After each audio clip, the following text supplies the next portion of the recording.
आज का प्रोग्राम आलोकनामा जो गीतांजलि की 30वीं वर्षगांठ के अवसर पर मनाया जा रहा है, उसके लिए हमारे बहुत ख़ास मेहमान, जाने माने प्रख्यात कवि शायर जो दुनिया भर का सफ़र कर चुके हैं, आलोक श्रीवास्तव, वो हमारी दावत पर यहाँ पर आ चुके हैं इंडिया से। तो उनके लिए आलोक श्रीवास्तव गंगा जमनी तहजीब के एक बहुत ही मशहूर शायर हैं और इनकी शायरी पर जिन पसंद करने वालों में अमिताभ बच्चन, जिनकी किताबों पर गुलजार साहब और जावेद साहब भूमिका लिख चुके हैं, उनके बारे में क्या कहा जाए। तो जब आप इनकी शायरी सुनेंगे तो वाकई में आप कहेंगे कि मुझे मीर का एक शेर याद आता है, न रखो कान नज़्मे शायराने हाल पर इतने, चलो टक मीर को सुनने कि मोती से पिरोता है। तो मैं तो इनके लिए कहूँगा कि आलोक श्रीवास्तव की जब आप शायरी सुनेंगे तो वाकई में आप कहेंगे कि जो है ना मोती पिरोते हैं ये। तो आपका स्वागत है। हमारे आज के चीफ गेस्ट मिस्टर अमन बंसल साहब यहाँ मौजूद हैं। मैं आपको जो है बहुत बहुत जो है आपका स्वागत करता हूँ। आप HOC CGI बर्मिंघम से यहाँ तशरीफ़ लाए, आपका बहुत बहुत शुक्रिया। हमारे एक और ख़ास मेहमान जितेंद्र कुमार साहब आने वाले थे, लेकिन वो किसी वजह से नहीं आ सके। आज के प्रोग्राम की डिटेल कुछ ब्रीफ डिटेल इस तरह के है कि आपको पहले तो गीतांजलि का जो 30 साल का जो सफ़र है, जो जर्नी है, उसके बारे में मुख्तसर 15 मिनट में 12 मिनट में डॉक्टर कुमार साहब उसको बतलाएंगे। उस लंबे सफ़र को 15 मिनट में समेटा तो नहीं जा सकता, लेकिन कोशिश तो की जा सकती है। तो डॉक्टर कुमार उसके बारे में हमें बतलाएंगे। फिर उसके बाद हम लोग आलोक जी का सम्मान करेंगे और उम्मीद करता हूं कि आलोक जी इस सम्मान को कबूल भी फरमाएंगे। इसके बाद स्टेज जो है वो आलोक श्रीवास्तव के हवाले होगा, आलोकनामा। तो उनके पास तकरीबन 1.5 घंटा होगा। तो 1.5 घंटे में आप उनकी शायरी से महजूज होंगे और उम्मीद करता हूं कि उनको फिर यहाँ बार बार आने की दावत देंगे। तो उनको हम सुनेंगे। एंड उसके बाद हमारी ब्रीफ स्पीच होगी बाय हमारे चीफ गेस्ट अमन बंसल साहब की, और इसके बाद वोट ऑफ थैंक्स जो है सौरन तलवार जी करेंगे। फिर डिनर सर्व होगा। तो मैं अब डॉक्टर कृष्ण कुमार साहब को स्टेज पर बुलाना चाहूँगा कि वो यहाँ पर आएँ और गीतांजलि के बारे में हमको मुख्तसर अंदाज में बतलाएँ कि हमने ये 30 साल की जर्नी कैसे तय की। और इनके लिए एक शेर है जब कि वज़हदार होते हैं जो प्रिंसिपल उसूल वाले आदमी, पुरानी रिवायत से जुड़े हुए। तो वज़हदारों की बहुत कद्र करो इस दुनिया में कि ऐसे लोग आजकल सिर्फ कहानी में नज़र आते हैं। तो मैं डॉक्टर साहब आपसे रिक्वेस्ट करता हूं कि आप स्टेज पे तशरीफ़ लाएं और गीतांजलि के बारे में हमें कुछ बतलाएं।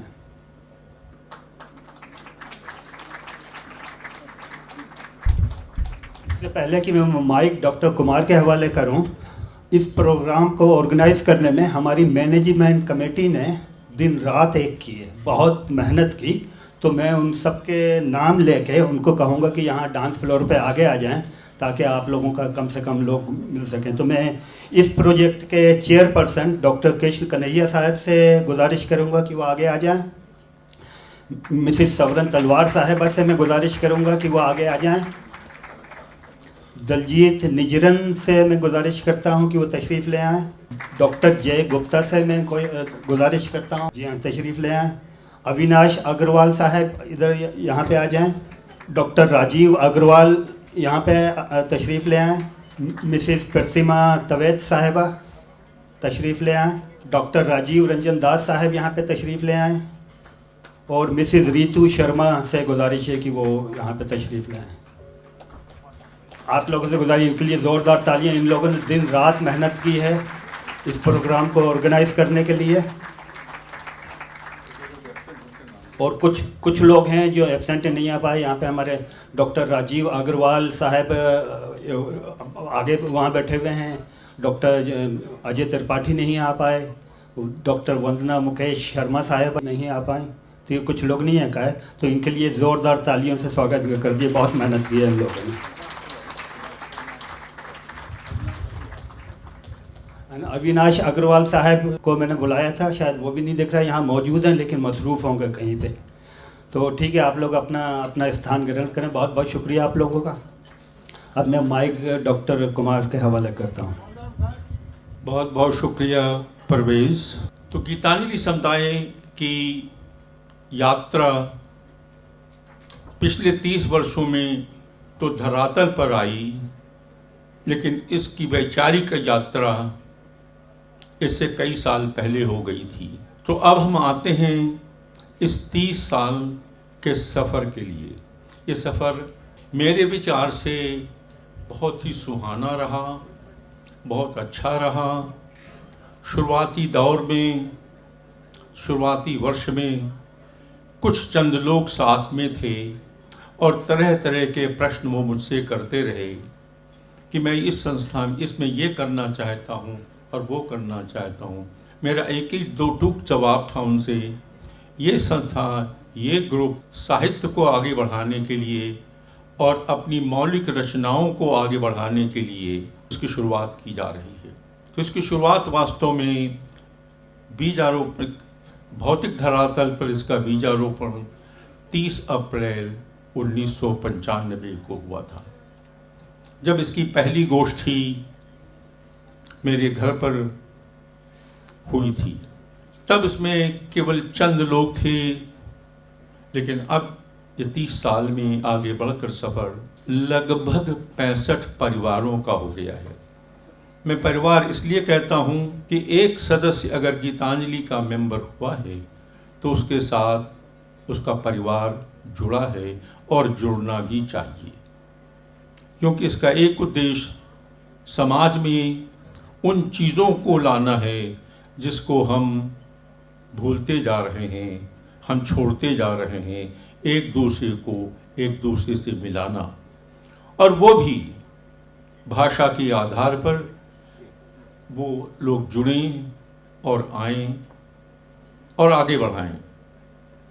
मुझे इस बात की बड़ी खुशी हो रही है कहते हुए कि अब 30 साल बाद वो हो रहा है।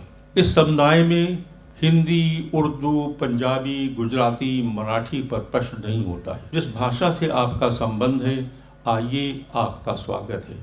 इस संस्था में हम ये प्रश्न नहीं करते हैं कि आप हिंदू हैं, मुसलमान हैं, ईसाई हैं या सिख हैं।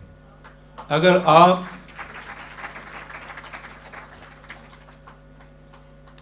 आप भाषा के आधार पर एक दूसरे को जोड़ने से सहमत हैं तो आपका इस संस्था में स्वागत है, और हम एक दूसरे की इतनी सहायता, जितनी भी सहायता हो सकती है हम करें। ये इसके मूल उद्देश्य हैं।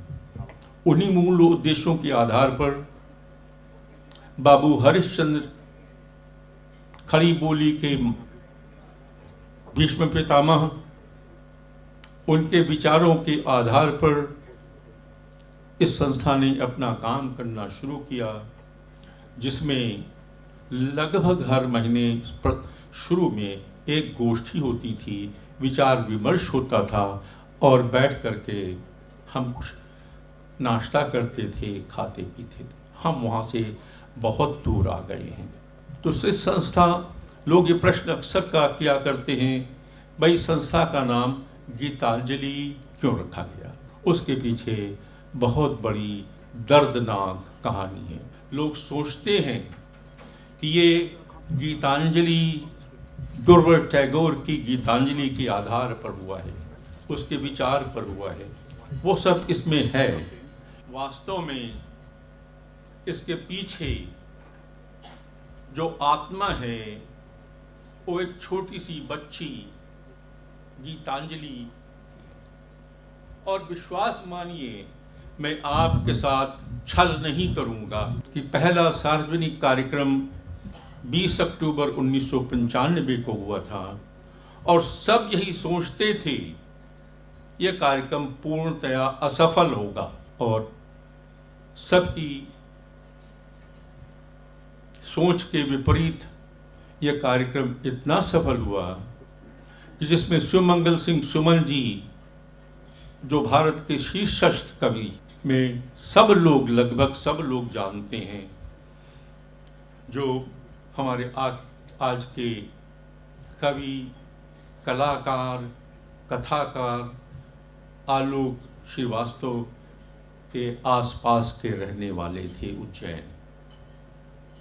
उन्होंने सोचा था कि उनकी कविता सांसों की गणना लोग समझेंगे नहीं, सुनेंगे नहीं और नकार देंगे। 5-6 मिनट, हिंदू जी प्लीज बैठ जाएं, क्षमा करें।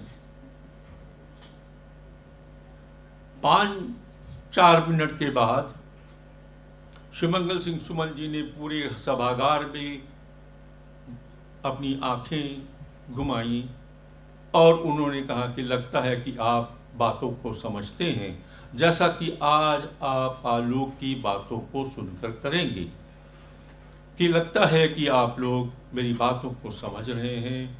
मैं आपको आज लगभग पहली बार वो पूरी कविता दोबारा सुनाऊंगा।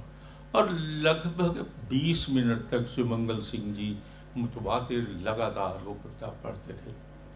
मैं ये क्यों कह रहा हूँ?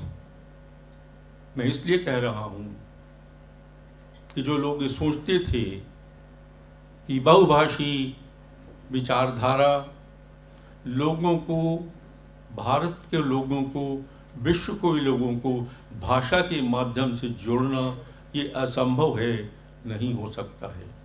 लेकिन वो 20 अक्टूबर का कार्यक्रम इतना सफल रहा और मैंने लोगों से कहा, वास्तव में मैंने इसका एहसास किया कि सभागार में कोई घूमता जा रहा है और मेरे विचार से वो घूमने वाला और कोई नहीं था। गीतांजलि की आत्मा थी, गीतांजलि थी जो देख रही थी कि ये कार्यक्रम सफल हो। वो गीतांजलि हमारी आपके सामने है, जो इस संस्था की मोटिवेशनल एंड स्पिरिचुअल गुरु मैं मानता हूँ। ऐसा कहते हैं, जब मैं पढ़ाता था कभी आज से 20-25 साल पहले, तो मैं अपने विद्यार्थियों को बताया करता था कि मर्फीज लॉ इज यूनिवर्सल। सी राजीव अपना सिर हिला रहे हैं, संजीव भी सिर हिला रहे हैं, वो लोग समझ गए हैं कि मैं क्या कहने जा रहा हूँ। तो मर्फीज लॉ फिर भी मैं कह देता हूँ, मर्फीज लॉ है, anything which can go wrong is not can wrong but will go wrong is the true representation of that. Now coming back, जो आप देख रहे हैं वो वास्तव में गीतांजलि की पहचान है, गीतांजलि का लोगो है, और वो लोगो हमारे ख्याल से सभागार में है। सर्वेश जी, मैं आपसे अनुरोध कर सकता हूँ आप खड़े हो जाएं ताकि लोग देख सकें कि इस गीतांजलि की पहचान देने वाला मैं अब कहने जा रहा हूँ पुराना एडमिनिस्ट्रेटिव और बहुत जाना माना पेंटर सर्वेश है। सर्वेश ने मेरे अनुरोध को स्वीकारा, कुछ हफ्ते लिए और ये लोगो बना के दे दिया, जो अब भारत की, अब गीतांजलि समुदाय की पहचान बना हुआ है। मनीष, अब आप आगे देख रहे हैं दो पिक्चर्स, वो मेरी है बीच में, और उसके साथ में मेरी पत्नी है चित्रा कुमार, जो आज आप लोगों के बीच न होने के कारण बड़ी दुखी हैं घर पर। लेकिन कहना तो नहीं चाहिए मुझे, लेकिन कहना पड़ रहा है कि 18 मार्च को स्ट्रोक से ग्रसित हुई और वो स्ट्रोक से अब रिकवर कर रही हैं। धन्यवाद। तो ये दोनों इस संस्था के संस्थापक थे, जो कई जगह छप चुका है, लोगों के पास पहुंच चुका है कि गीतांजलि इस 30 साल में 1995 से गीतांजलि समुदाय ने क्या पाया है। खोया तो कुछ नहीं है, खोया कुछ नहीं है, क्या पाया है गीतांजलि समुदाय ने, गीतांजलि समुदाय के सदस्यों ने। लिस्ट फेरिस्त सूची लंबी है, 31 साल की। तो मैं सबसे बड़ी उपलब्धि तो ये है कि गीतांजलि में जब लोग आते थे तो कहते थे मैंने कविताएं 20 साल पहले लिखी, 40 साल पहले लिखी, लेकिन अब नहीं लिखती हूँ, अब नहीं लिखता हूँ। ज़्यादातर हमारे समुदाय में वृद्ध वरिष्ठ महिलाएं हैं। तो सबसे बड़ी उपलब्धि ये है कि उनके विचारों में परिवर्तन आया और उन्होंने रचनाएं करना शुरू कर दिया। उनमें से कुछ अभी भी ऐसे हैं जो किनारे पर खड़े हुए हैं, लेकिन मैं जानता हूँ कि उनकी रचनाएं आएंगी। मेरे सामने एक चेहरा है जो मुझको घूर रहा है, मैं नाम नहीं लेना चाहता हूँ लेकिन बाध्य हो जा रहा हूँ। वो है हमारी उषा सिंह जी, और ये आज मैं जानता हूँ वो कविताएं लिखेंगी और उसमें 1-2 महीने और लग सकती हैं। तो इसी तरीके उषा सिंह एक एग्जाम्पल हमारे सामने था, कई एग्जाम्पल्स हैं। मैं एक बात यहाँ पर कहता चलूँ कि शुरुआती दौर में, बहुत शुरुआती दौर में लोगों ने सोचा था कि इस पागल के कार्यक्रम के साथ मैं क्यों जुड़ूं, लेकिन मुझे सबसे बड़ा सहयोग और विश्वास मानिए जो मैं कह रहा हूँ सही कह रहा हूँ, पूरी सबसे बड़ा सहयोग मुझे मिला तत्कालीन काउंसिल जनरल स्वर्गीय मेरे बड़े मित्र मेरे साथ पढ़ते थे लखनऊ यूनिवर्सिटी में 1950s में, रमेश पांडे जी का था। जब से रमेश पांडे जी ने वो प्रथा चलाई काउंसिल जनरल के दफ्तर में, तब से वो कथा आज, वो संवाद आज तक चल रहा है और काउंसिल जनरल ऑफिस का सहयोग मुझे बहुत मिल रहा है। और ये उपलब्धि फिर मैं अपने लिए नहीं लेता हूँ, ये उपलब्धि उस डिवाइन सोल की है जिसका नाम गीतांजलि है। और एक और बहुत बड़ी उपलब्धि है, बहुत बड़ी, वो कहानियों में लोग सुनते हैं, कहानियों में लोग पढ़ते हैं, लेकिन वो भी एक बहुत बड़ी फेरी टेल उपलब्धि इस गीतांजलि समुदाय की, उसके बारे में समय रहा तो मैं बाद में आपको बताऊंगा।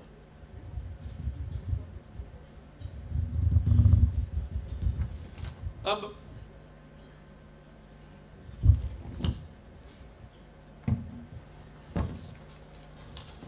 एक और उपलब्धि गीतांजलि समुदाय की है। लोग अक्सर ये प्रश्न किया करते हैं कि भाई ये बड़ा अच्छा है कि सुकुमार जी आप 40, 50, 60, 70, 80 वर्ष के लोगों को हमारे सामने लाते हैं, लेकिन भविष्य क्या है इसका?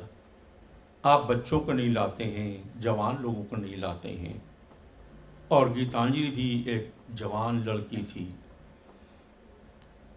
तो बहुत दिनों से मैं इसके में प्रयासरत रहा, लेकिन जो रामचरितमानस में जो कहा है कि वही है वही जो राम ऋषि राखा, तो मैं चाहे जो कुछ सोचूं करूं वो कुछ नहीं होता है जब तक उस डिवाइन परमात्मा की आज्ञा नहीं होती। सो शॉर्ट में 2012 में हमने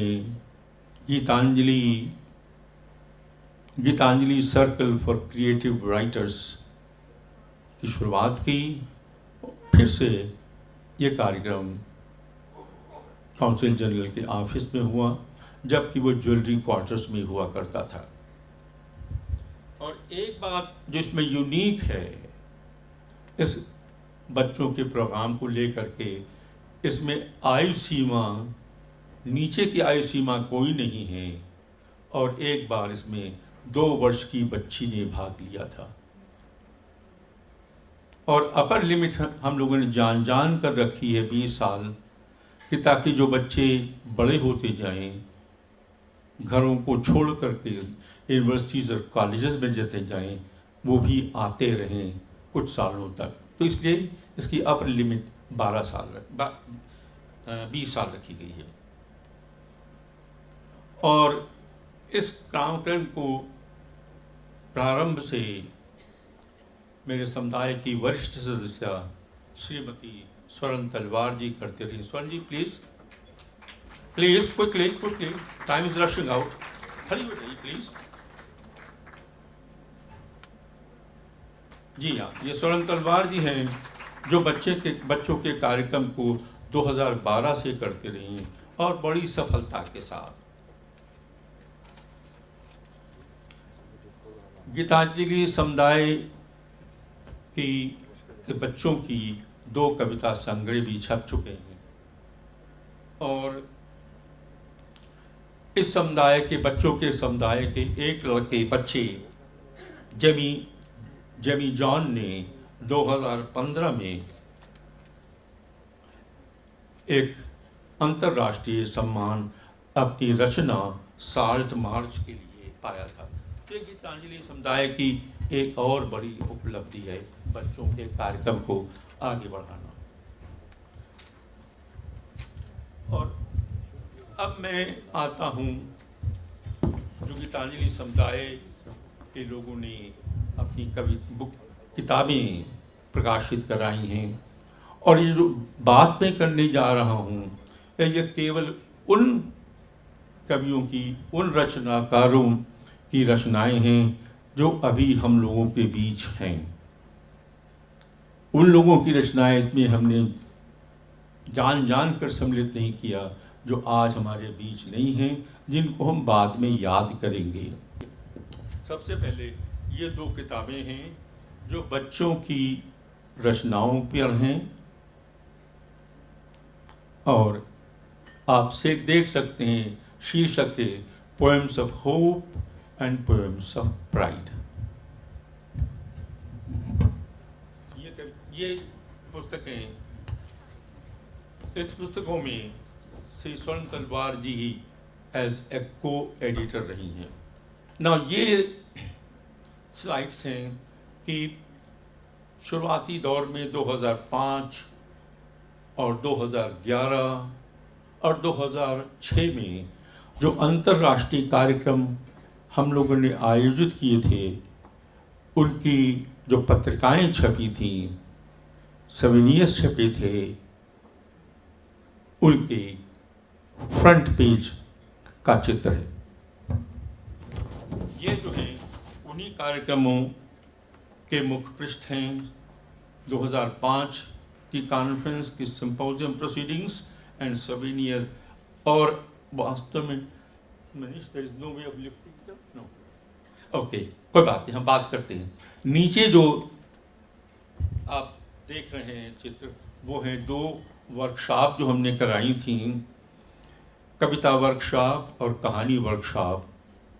और दुर्भाग्यवश इन दोनों वर्कशॉप के जो जनक थे, ममता कालिया और रविंद्र कालिया जी दिवंगत हो चुके हैं। ममता कालिया जी अभी हमको सहायता दे रही हैं। और है डॉक्टर कुंवर बेचैन और उनकी पत्नी, ये दोनों कोरोना में जा चुके। फ्रंट पेजेस जो हैं उन पुस्तकों के हैं जो ज़्यादातर बहुभाषीय संग्रह हैं और जिसमें गीतांजलि समुदाय के सदस्यों की रचनाएं हैं। और बीच में जो ये पिक्चर जो देख रहे हैं, इसके अंदर सर्वेश सैनी के एक चित्र के आधार पर ये पुस्तक थी। और ये भी उन्हीं में से एक तरीके की भिन्न कविताएं हैं। Kavya Tarang, poems for multilingual faith and Suraj ki 16 किरण। सूरज की 16 किरण वो पुस्तक है जो प्रभात प्रकाशन से प्रकाशित हुई थी और 3 महीने के अंदर इसका दूसरा संस्करण आ गया था।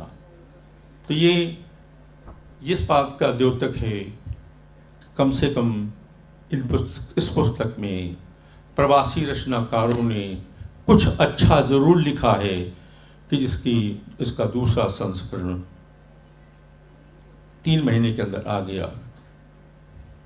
कुछ साहित्यकार भारत में ऐसे हैं जो यह कहा करते हैं कि प्रवासी रचनाकार अभी भी प्रवासी नहीं हुए हैं, वो अपनी जड़ों से कटे हुए हैं। मैं उनका नाम नहीं लेना चाहता हूं, लेकिन जड़ों से कटे रहना कोई नुकसान की बात तो नहीं है, कोई चिंता की बात तो नहीं है। तो ये सूरज की 16 किरण उस तरीके की एक पुस्तक, इसमें से ये भी समुदाय के सदस्यों की रचनाओं की पुस्तकों के फ्रंट पेज हैं। मैं आपका ध्यान बिल्कुल नीचे राइट कॉर्नर में जो पुस्तक है उसकी ओर लाना चाहूँगा। ये हर पल वसंत रचते हैं। इसमें 21 या 29 रचनाकारों की कविताएं हैं और इसका फ्रंट कवर एक 16 साल की बच्ची ने बनाया था।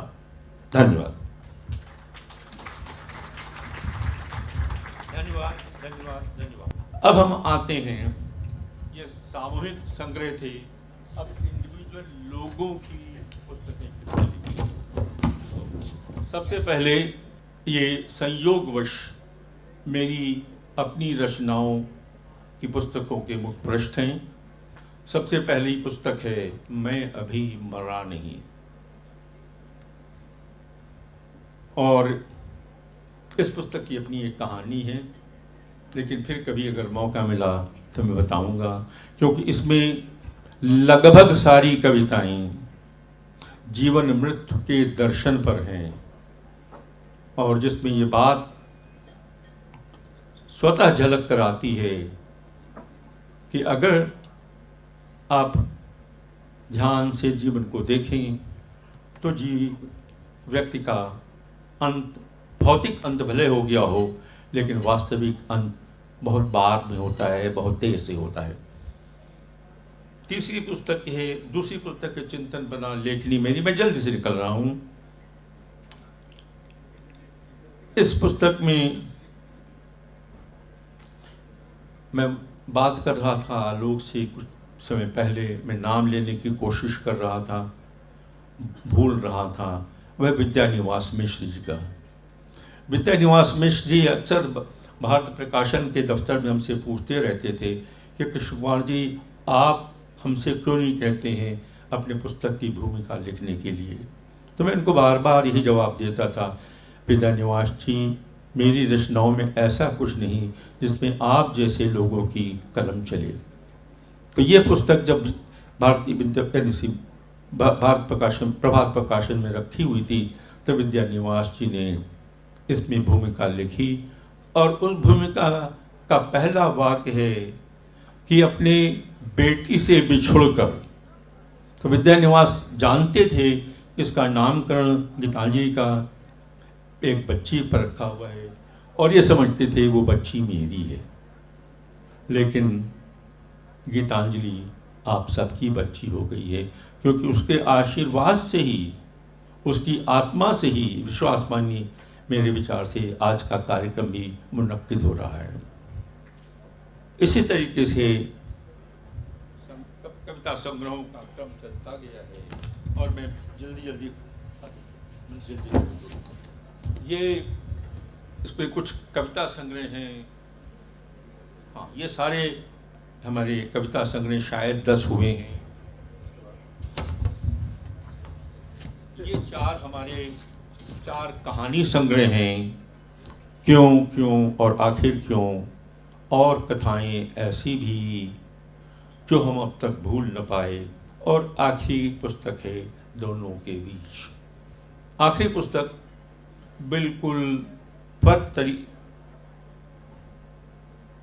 अभी और भी आएगी। आखिरी पुस्तक एक बिल्कुल भिन्न है कि इसमें दोनों के बीच, ये दोनों के बीच कौन है? ये दोनों के बीच वास्तव में नागर जी और यशपाल जी। मैं उन दोनों के बीच भारत के शीर्षस्थ कथाकार, उपन्यासकार, इन दोनों के बीच मैं झूलता रहा। सन 58 में उसकी अपनी कहानी है। क्यों? फिर किसी ने मुझसे कहा, कृष्ण कुमार जी आप अपना एक संस्मरण क्यों नहीं लिखते हैं इन दोनों के बीच का? मैंने कहा मैं संस्मरण नहीं लिख पाऊंगा, न लिखूंगा। तो उन्होंने कहा एक कहानी के रूप में डाल दीजिए। तो मैंने उसको कहानी के रूप में डाला है और उसी के आधार पर इस पुस्तक का शीर्षक रखा है दोनों के बीच। कभी आपको मौका मिले, कभी देखें तो बताएं कि आपको इस कहानी की वो कहानी कैसी लगी। इसमें मैं आपका ध्यान बिल्कुल कॉर्नर कोने में है उसकी ओर आकर्षित करना चाहूँगा। ये भारत के स्वतंत्रता के 75वीं वर्षगांठ पर हमसे अनुरोध किया गया कि मैं यहाँ के प्रवासी साहित्यकारों की सहायता लेकर के मैं कुछ ऐसा रचवाऊँ जिसमें वो कुछ झलकता है कि प्रवासी साहित्यकारों ने आज से लगभग 100 साल पहले और उसके थोड़ा बाद क्या किया था, ये उस पर आधारित है। अब मैं संस्था के उन सदस्यों की रचनाओं के ऊपर संक्षेप में, पहली रचना है आबसार जो डॉक्टर अजय त्रिपाठी की गज़ल संग्रह है।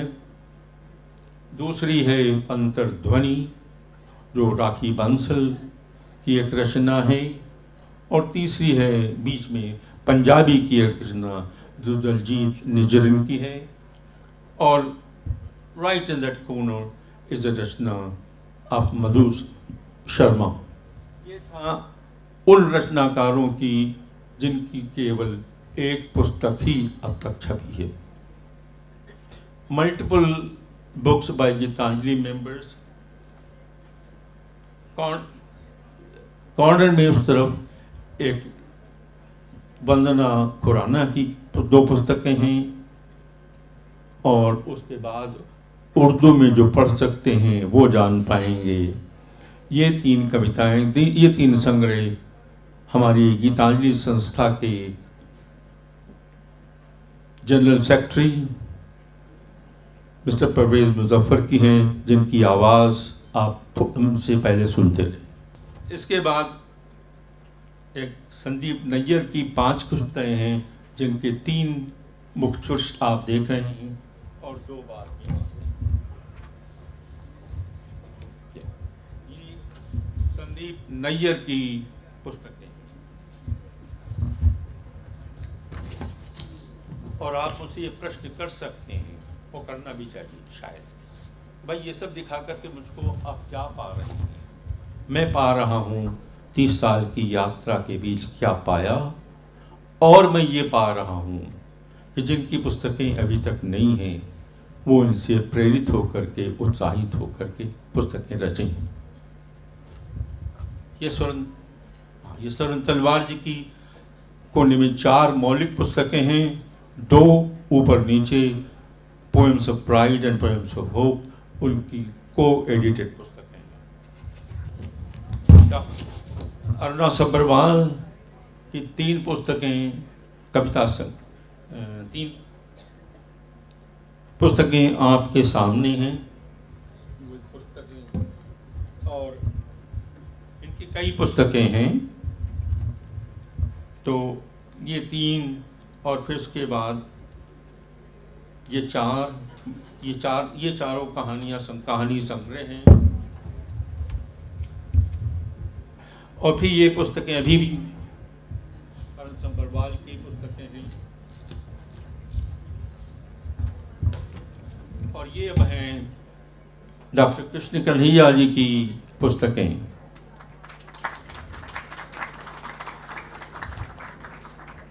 मेरा अपना मानना है कि संस्था के 2 सदस्यों की रचनाएं ऐसी हैं कि विश्व के मानचित्र पर अपनी छाप छोड़ेंगी। एक हैं उनमें से डॉक्टर कृष्ण कन्हैया और दूसरे हैं जो अभी रिलेटिवली न्यू सदस्य हैं, शैलेंद्र अलन। शैलेंद्र जी खड़े हो जाएं प्लीज। शैलेंद्र, आपको कोई देख नहीं पा रहा है। शैलेंद्र अलन। ये मैं क्यों कह रहा हूँ कि शैलेंद्र जी की 2-1 रचनाएं मैंने सुनी हैं और उनकी जो गहराई है वो आप धीरे धीरे समझेंगे। ये भी डॉक्टर कन्हैया की पुस्तकों के मुख्य पृष्ठ हैं। और ये हैं, आज आ नहीं पाई स्वास्थ्य ठीक न होने के कारण, डॉक्टर रश्मि खुराना। उनकी 11 पुस्तकों के मुख्य पृष्ठ जल्दी जल्दी आपको दिखाई दे रहे हैं। इसके बाद हैं हमारी संस्था की सदस्य डॉक्टर वंदना मुकेश। उनके तीन मौन मुखर, हाँ, 3 संग्रह हैं जो कि कथा संग्रह।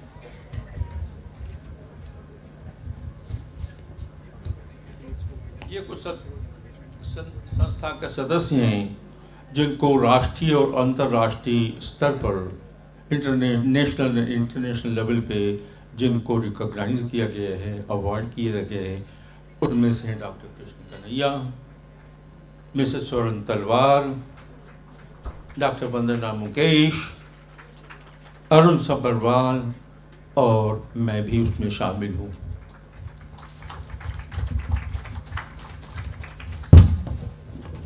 कोरोना क्राइसिस में जब पूरा विश्व हिल गया था,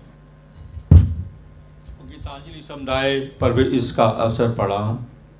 लेकिन डॉक्टर अंबिका तलवार की पहल पर हम लोगों ने भी ऑनलाइन प्रोग्राम शुरू किया और जिसके अंदर सबसे पहले हमने गीतांजलि समुदाय के सदस्यों को बुलाया और वो अपनी बातों को, अपनी रचनाओं को विश्व के सामने रखते थे। दूसरी सीरीज श्रृंखला जो चलाई कि विश्व के जाने माने हस्ताक्षरों से वार्तालाप की, बात की लिस्ट उसकी बड़ी है। 2 साल तक ये कार्यक्रम चला था। फिर लोगों की पीड़ा रहा करती थी, दर्द रहा करता था भारत में, ज़्यादातर भारत में, कि क्या कारण है आजकल गीत नहीं लिखे जाते हैं, गीतकारों की गणना नहीं होती है ठीक से। तो एक कार्यक्रम खास तौर से डॉक्टर विष्णु सक्सेना से बातचीत करने के बाद में एक गीतकारों का कार्यक्रम भी, श्रृंखला भी चलाई गई थी। एक और पहल जो गीतांजलि समुदाय ने की थी वो literary and cultural exchange programme, जिसमें पहली पहल हुई थी लैरी आज़ाद की संस्था इंडियन पोइट्स कॉन्फ्रेंस के आधार पर। वो आए थे करीबन 30-35 महिलाओं को लेकर के और 2-3 दिन का ये कार्यक्रम चला था। दूसरा था हम लोग 2009 में 9 लोगों को लेकर के अमेरिका और कनाडा गए थे और वो सीरीज भी, वो श्रृंखला भी काफ़ी सफल रही। और अभी हाल में ही जर्मनी से 5 सदस्यों का काफिला आया था और उस कार्यक्रम को भी काउंसिल जनरल ऑफिस में ही किया गया था। नेक्स्ट, जैसा मैंने संकेत किया था पहले कि कविता इन संग्रहों में मैंने केवल उन लोगों की रचनाएं रखी थी जो अभी हमारे साथ हैं। ये एक बड़ी सी फेरिस्त है जो पुण्य आत्माएं अब हमारे बीच नहीं हैं। उनमें से पहली हैं Mrs Premvada Devi Mishra, mister R.K. Mahan, Mrs Anju Kaul, mister Rajni Roy, doctor S.N. Basu, Mrs Rama Joshi Mr. Krishan Talwar, Mrs. Jai Verma, Mrs. Shashi Prabha Mathur, and Peter Isaaci, Praful Modi, and last में है हमारे नरेंद्र ग्रोवर। इन सबको हम भावभीनी श्रद्धांजलि आपके माध्यम से देते हैं। मैं बहुत संक्षेप में गीतांजलि की उस उपलब्धि के बारे में आता हूँ जिसके बारे में मैंने कहा था ये फेरी टेल अचीवमेंट है। वो अचीवमेंट ऐसा है कि दो परिवार 1970 से जुदा हो गए थे, एक दूसरे के साथ उनका संबंध नहीं था और दोनों अपने अपने समय में आकर गीतांजलि समुदाय से जुड़ गए और उनका मिलन इस कार्यक्रम के माध्यम से, इस जरिए से हुआ। और वो दो परिवार हैं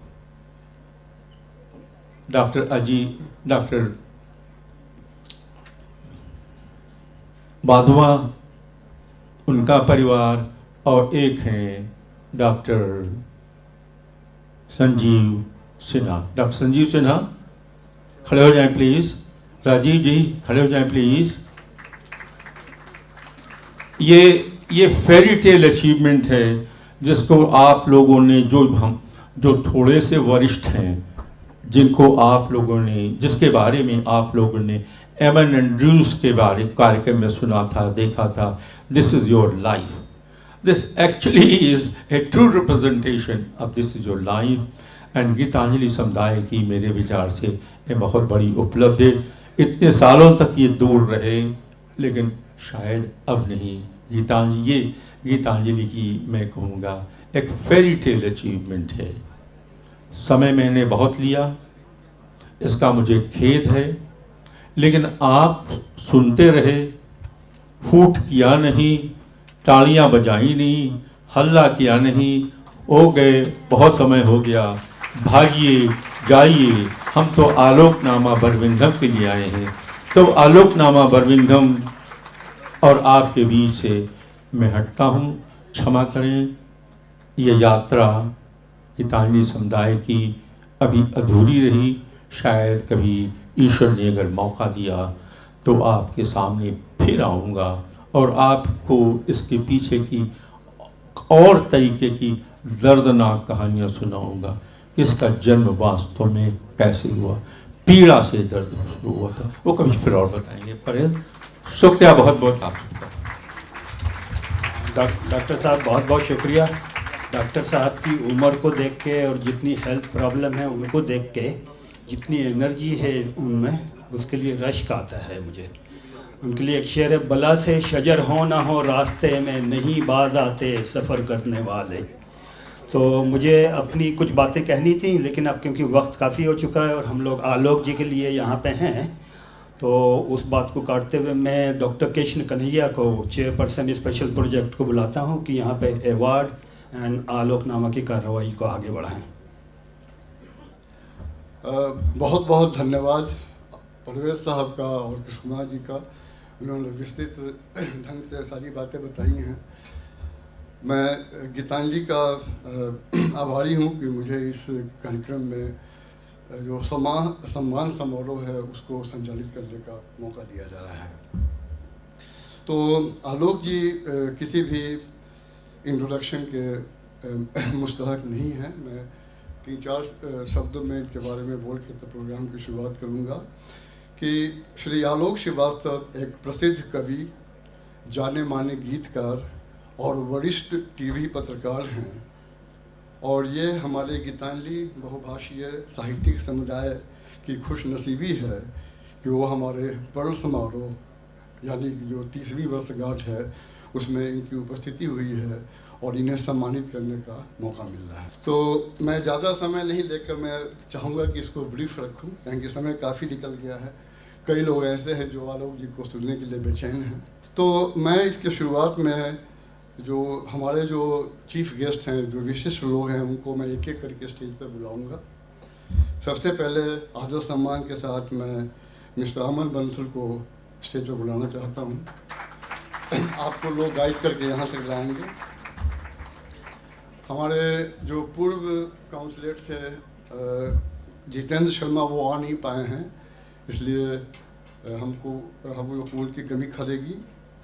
उसके बाद एक और हमारे जो सोशल वर्कर हैं, बहुत ही जाने पहचान उपासक जी, वो भी नहीं आ पाए हैं।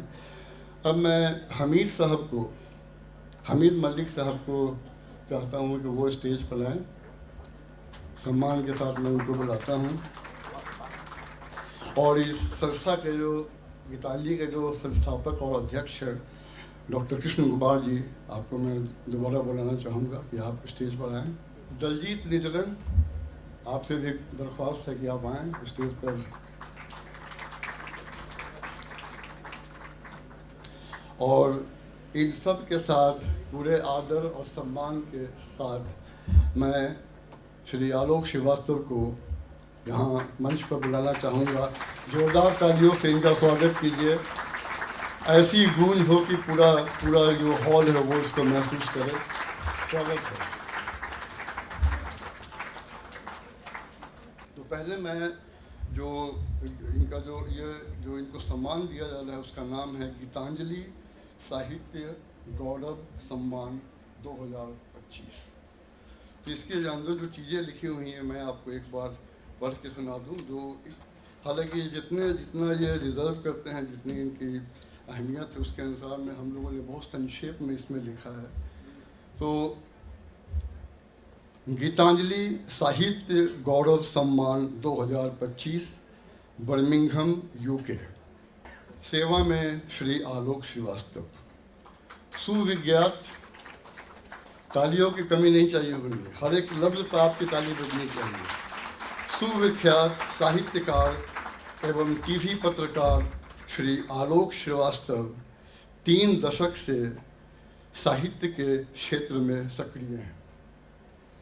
उनकी पुस्तक आमीन जो गज़ल संग्रह है, आफरीन जो कथा संग्रह है, और एक दूसरी जो गज़ल संग्रह है आसान, इनके द्वारा लिखी गई है। और हिंदी के लोकप्रिय पुस्तकों में एक।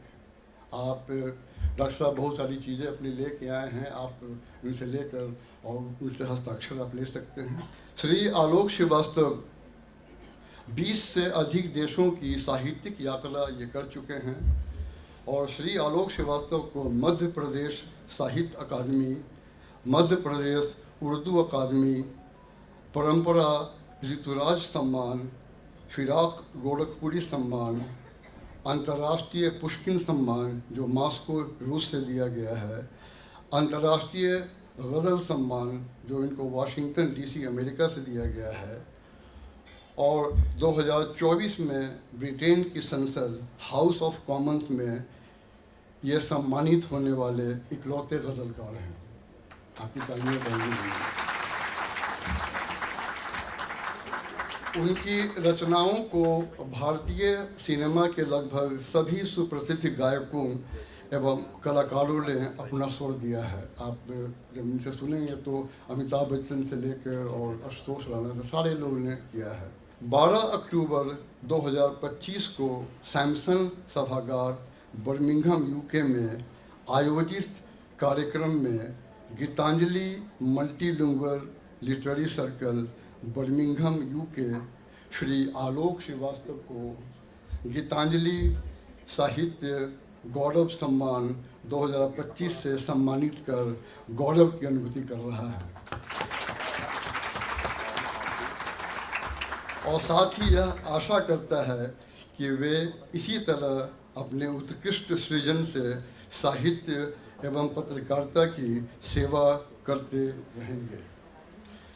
हस्ताक्षर में संपादक अध्यक्ष डॉक्टर श्री कृष्ण कुमार, अध्यक्ष विशेष परियोजना जिसका जिक्र कृष्ण कुमार जी ने किया है, मैं डॉक्टर कृष्ण कन्हैया, और हमारे मुख्य सचिव परवेज साहब हैं, परवेज मुजफ्फर। तो एक बार जोरदार तालियों से स्वागत करें आप। उसके बाद मैं ये जो गौरव सम्मान है मैं आनंद बख्शे को आपको दूंगा। और ये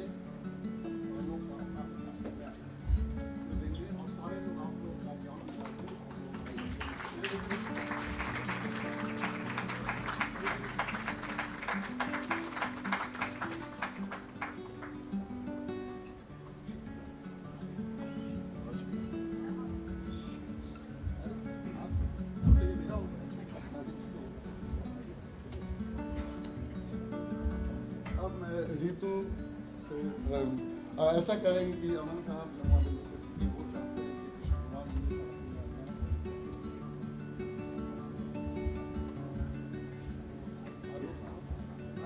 मैं हूँ, मतलब आप सब हैं।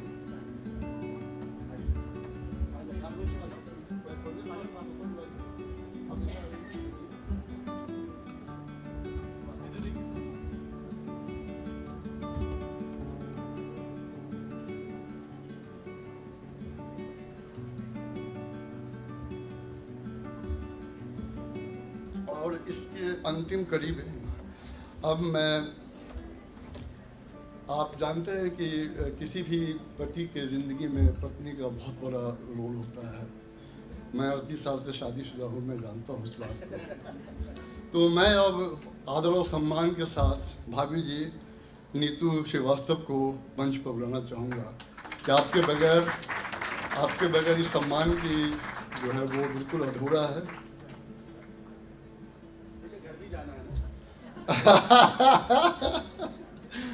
और ये इस कली में जो अंतिम जो ये है, उसमें मैं चाहूँगा कि ये अमन साहब और कृष्ण कुमार जी आप दोनों लोगों को सम्मानित करें और सारे लोग जो है वो साथ में खड़े रहें।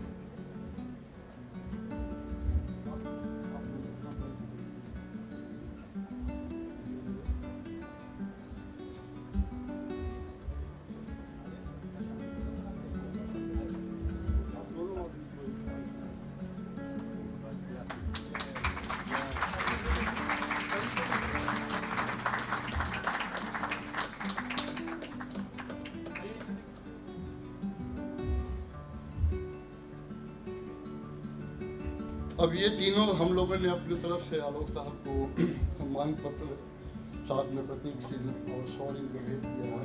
मैं आपसे पूछना चाहूँगा कि जो तीनों सम्मान चीज़ें मैंने आपको दी है, आप इसको स्वीकार करें। धन्य भाग हमारे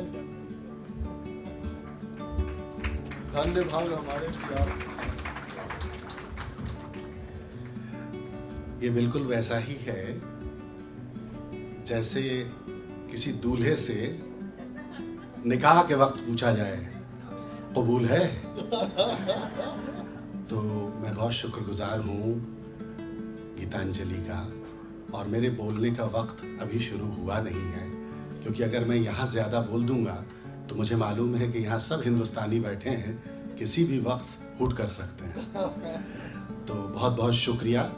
मैं जिन्हें पिता रूप में बहुत मानता हूँ, आदरणीय कृष्ण कुमार जी और गीतांजलि परिवार, और एक शेर मुझे किसी शायर का याद आता है, माफ़ी चाहता हूँ, हमेशा शायर के नाम के साथ ही शेर सुनाना चाहिए, लेकिन वो शेर मौजू लग रहा है, शायर याद नहीं आ रहा, कि खुशबू को फैलने का बहुत शौक़ है मगर, खुशबू को फैलने का बहुत शौक़ है मगर, मुमकिन नहीं हवाओं से रिश्ता किए बगैर। तो बहुत शुक्रिया। गीतांजलि के मंच पर विदेश की जो दूसरी यात्रा थी साल 2006 या 7 में, वो अमेरिका के बाद गुलजार साहब के साथ अमेरिका की एक यात्रा थी, और उसके बाद सीधे गीतांजलि का मंच मिला था। तो मैं बहुत शुक्रगुजार हूँ कृष्ण कुमार जी का और गीतांजलि का, और इस सम्मान के लिए आपका बहुत बहुत शुक्रिया। बहुत बहुत आलोक जी, बहुत बहुत धन्यवाद आपका। अब मैं आलोक जी के अलावा जितने भी हमारे जो विशिष्ट जो गेस्ट हैं, मैं उन सबसे गुजारिश करूँगा कि आप लोग अपने अपने सीट पर चले जाएं और